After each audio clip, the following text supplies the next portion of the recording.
If you want to remove SIM card from CMF Phone to Pro, then first of all we need to open the SIM card slot. We need to eject the SIM tray. And in order to do so, of course, we need to use the eject tool. You can find one inside the box.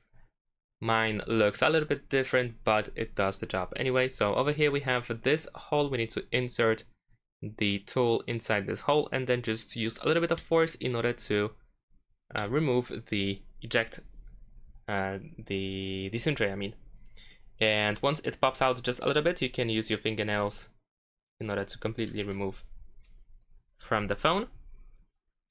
Now over here we have SIM 1, and there is actually a little bit of space for you that you can use in order to remove the SIM card, more precisely over here in this place. As you can see, you might want to grab from this side in order to remove the SIM card if possible.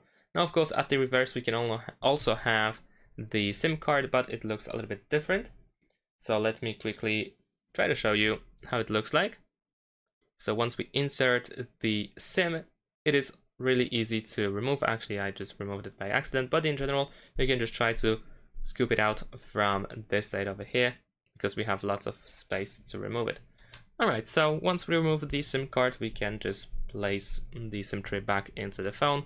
Just push it in with your finger. Make sure that it is fully in and it shouldn't stick out. And that's it. Thanks for watching, leave a like and subscribe to my channel, and see you in my next videos. Bye!